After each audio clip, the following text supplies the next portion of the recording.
Boom, boom, boom. Boom, boom, boom, boom, boom. The drama class proudly presents a school play, The Selfish Tree. Once there was a farmer who had a lovely garden, and in that garden were two beautiful apple trees. Alhamdulillah, I'm so grateful for my beautiful garden and apple trees. The farmer took special care of his fruit trees because he knew they would feed his family and give food and shelter to many animals, birds, and squirrels. But the selfish tree was proud and arrogant. It thought it was the best tree ever and too good for the farmer's garden. I am the most amazing tree. Look at all my beautiful branches loaded with apples. Why am I here in this little garden? This was a big mistake. The beautiful apple tree would not let the birds perch on its branches, nor eat its ripe fruit. Tweet, tweet, tweet, tweet, tweet. Ooh, we can build a nest here. Tweet, tweet, tweet. Look at those ripe apples. Go away, dirty birdies. My branches are not for your nest or your little songs, so scat, shoo, get. So the birds flew to the second tree, which called out and welcomed. Come, come, little sweet bird. Come to my branch and eat from my soft, ripe fruit. You can sing to me in the entire world. I love your song. Next, a busy bee wanted to drink the sweet nectar from the apple tree's blossoms, but the selfish tree cried out, "Go away, you pesky bee! My blossoms are not for you either, so buzz off!" Okay, fine, I'm going. But as always, the giving tree stood tall and strong, calling to the bee. Come, hungry bee, drink from my sweet, sweet blossom. I know you make delicious honey with it. The farmer's children loved to run in the garden and sit under the tree for shade, but the selfish tree would not allow them. No, no, no. Sweating children cannot sit under my shade. Go away, you little people.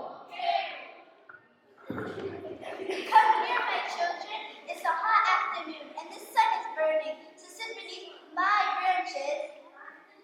Next, two frisky squirrels spotted the lovely apple trees and ran quickly to warn them.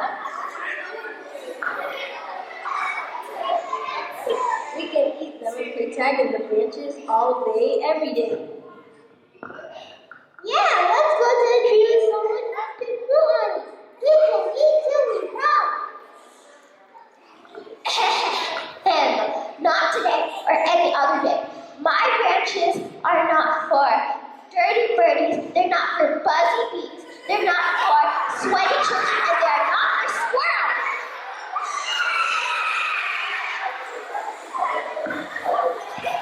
The frisky squirrels were so startled and afraid that they froze in their tracks until they heard a welcoming call. Join us! The more the merrier! It wasn't long before the selfish tree started to wither and bend. Its unpicked fruit were rotting on its branches, and its blossoms had fallen to the ground. Its trunk was starting to hang and break.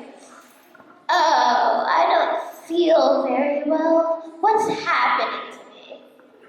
The farmer could see that the selfish tree was sick-looking and weak. However, he noticed that the giving tree had so much activity surrounding it. It looked happy and healthy.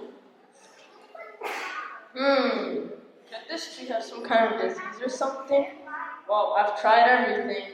I could use this wood to warm the house in the winter and to make food out of it. I should go call the woodsman now. The woodsman came towards the selfish tree. Just as he lifted his axe to cut it down, it started to shout and cry, "No, no, no, please don't cut me down. I promise I'll let the birds build nest in my branches. I promise I'll let the bees sit my nectar. I promise I'll let the kids sit under my shade. And I promise I'll let the squirrels go up and down my trunk as much as they would like." The woodsman stopped and thought, Wow, I should talk to the farmer about this. "Boys and girls, ladies and gentlemen, the farmer has an important decision to make. Would you help him decide? Should he let the tree live or chop it down? If you believe the farmer should let the tree live, then clap your hands.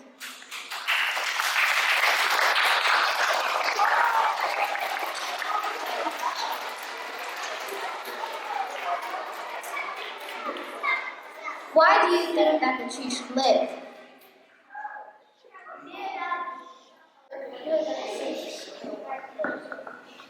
Because he wants to. He wants to? Anybody else?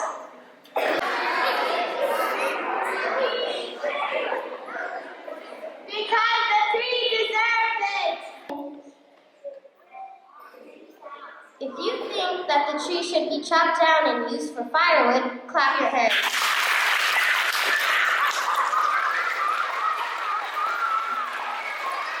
Okay, well, I guess the tree will be cut down.